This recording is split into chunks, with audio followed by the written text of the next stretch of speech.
estava fazendo uma carreira super consistente no Fortaleza, é um episódio indigno na carreira dele. Entendeu? Assim, o que aconteceu, não precisava. Era só ele ter ficado no Fortaleza, onde ele nunca deveria ter saído nesse episódio. Então, assim, por isso é que eu defendo, sim, uma limitação a mais radical possível. Tô achando que hoje eu vou perder aqui, Marcelo Barreto. Tô achando que eu vou... Muito pra você, Ceretinho. Tô achando que hoje eu vou tomar uma goleada. Um abraço, Marcelo. Até amanhã. Amanhã. Acabou a brincadeira. E o Flamengo, por exemplo? Você que responde, né? Você responde se a CBF deveria botar uma regra para limitar a troca de técnicos no Campeonato Brasileiro. Eu fiz a pergunta retórica sobre um exercício de imaginação. Eu fui contra a troca do Abel Braga pelo Jesus, à época. Mas não há dúvida que o Flamengo melhorou muito com a chegada do Jesus e de outros jogadores. Não foi só a mudança do técnico, mudaram alguns jogadores também. Será que o Flamengo estaria jogando a bola que está jogando não fosse a mudança de técnico, Paulo Nunes? O Flamengo que joga amanhã contra o Fortaleza com um time bastante desfalcado. Cereto, nesse caso, mudou muito. A gente não pode fugir, né? Pois é. De como foi essa mudança do Flamengo. Mas aí, se a gente for buscar no campeonato em todo, né, dos treinadores que mudaram, você vê uma exceção, uma ou outra exceção. Não é uma coisa corriqueira que isso acontece e muda para melhor. Eu te falo isso porque todos os títulos que eu tive na minha carreira, Cereto, eu tive trabalhos de longo prazo. No Flamengo, Carlinhos trabalhou 3, 4 anos no clube, desde 90, 91 até 93, 94. O Filipão no Grêmio, foram 3 anos. O Filipão no Palmeiras, foram 3 anos. Então, assim, foram um trabalho consistentes, né? Que teve tempo, porque é muito difícil. Eu sou jogador, eu trabalho 2 meses uma filosofia de jogo. Aí vem outro treinador com uma filosofia totalmente diferente, aquela que eu não tenho que jogar aberto, que eu tenho que jogar fechado, que eu tenho que recuar. Então isso atrapalha o jogador. É uma coisa ruim para o ambiente do clube e para o ambiente do jogador no treinamento. O Flamengo não vai ter o Rafinha. O Rafinha passou por um procedimento para correção de uma fratura na face. Ele não vai ter o Rafinha amanhã. Talvez o Rafinha...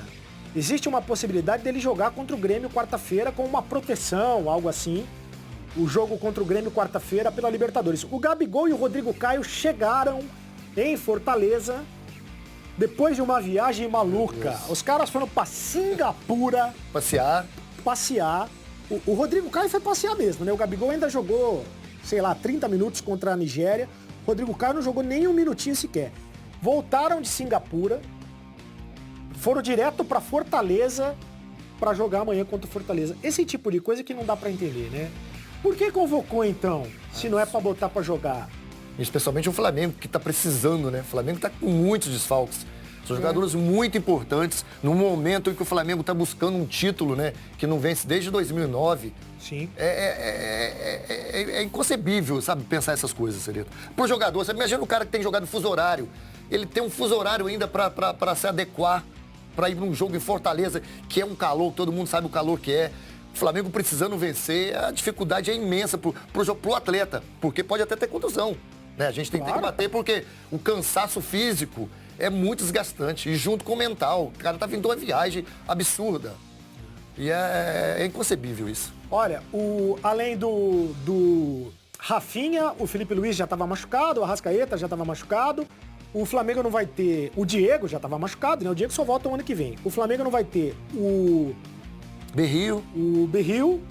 O Bruno Henrique está suspenso. O Bruno Henrique está suspenso e o Everton Ribeiro também está suspenso, né? Então, o Bruno Henrique e o Everton Ribeiro estão suspensos.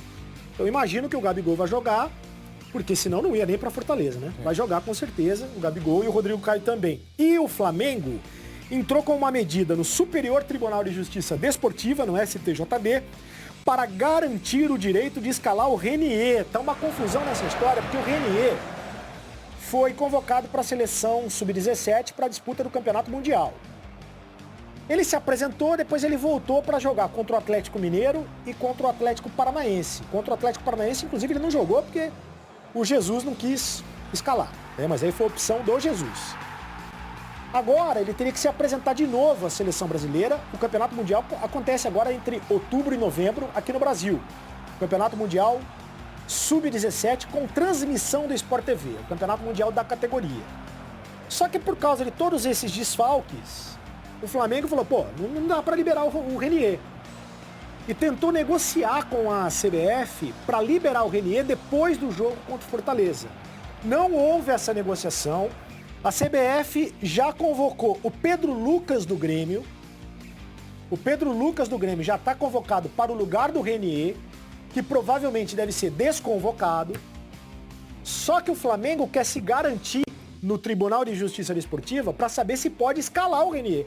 Porque numa dessa, o garoto não foi para a seleção, não pode ser escalado no Flamengo, e se o Flamengo escalar, corre o risco de perder pontos. Mas se Olha a confusão. Mas se desconvocar, ele pode jogar. Imagino que sim, né? Mas não sei. É melhor se garantir. É um garoto jovem, eu fiz o jogo contra o Atlético, ele jogou contra o Atlético Mineiro, ele jogou muito bem. É um garoto com consistência, sabe? Com 17, 18 anos, mas parece já jogar no Flamengo há muito tempo. A qualidade que ele tem, a capacidade que tem esse garoto. Mas agora você imagina pro futuro dele. É um jogador que com certeza vai passar por todas as seleções de base, vai chegar à seleção principal, mas e agora? Será que ele fica pensando, será que a CBF agora vai ter alguma coisa contra o jogador? Pois é, o Thales do Vasco, por exemplo, o Vasco também não queria liberar, acabou liberando, porque é bom dizer o seguinte, não é uma data FIFA. O Campeonato Mundial, ele começa no dia 26 de outubro e termina no dia 17 de outubro. O Thales vai ficar de fora 10 jogos do Vasco, né? 10 ou 11 jogos do Vasco. 8 jogos. Vai ficar o Vascão aqui. Porque eu ia perguntar, como é que ele sabe? Como é que sabe tudo do Vasco? Está aqui na operação do áudio. 8 jogos. E o Renier aconteceria a mesma coisa. Então é por isso a briga nos bastidores.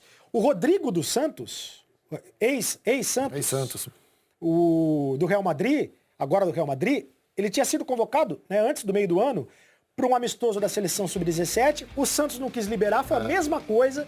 O Renan Lodge no Atlético Paranaense, à época, agora no Atlético de Madrid. Os times não liberaram, só que também não puderam escalar depois, porque ficou esse negócio de... Mas não desconvocaram. Não foram desconvocados. Porque quando você é convocado, você não pode nem assinar a súmula. Agora, desconvocado, aí você tá livre. Pelo menos é o que eu penso. Pois é. Mas é mesmo a pergunta como é que fica a cabeça do jogador nessa história. Se ele gostaria de jogar pela seleção brasileira ou se ele gostaria de ficar no Flamengo. É um sonho. É um sonho jogar pela seleção. Posso dizer, é um sonho jogar pela seleção, especialmente o Mundial. Eu disputei esse Mundial no Canadá. Então, assim, é um sonho do atleta. Ele quer jogar no Flamengo, ele é jogador do Flamengo. Mas isso é mostrar o quão subiu a carreira do jogador. Disputar um Mundial é muito importante na carreira do atleta. Muito bem, a queda de braço então nos bastidores entre o Flamengo e a seleção brasileira sub-17 para a liberação do Renier. O Corinthians é um dos times que não mudaram de técnico no Campeonato Brasileiro. Fábio Carille, o Roger Machado do Bahia, o Thiago Nunes do Atlético Paranaense, o Sampaoli do Santos e o Grêmio do Renato Gaúcho. O Fábio Carille é um deles. O Corinthians não mudou de time. O Corinthians joga amanhã contra o Goiás no Serra Dourada. A reportagem é do Guilherme Pereira. Seria essa uma conversa fiada, típica de um cafezinho pré-treino? E qual seria o tom dessa conversa aí entre o treinador pressionado e os seus dirigentes? É impossível descobrir algo tão privado. Mas, por outro lado, as palavras públicas de Fábio Carille já são suficientes para revelar o que ele vem pensando sobre o momento do Corinthians.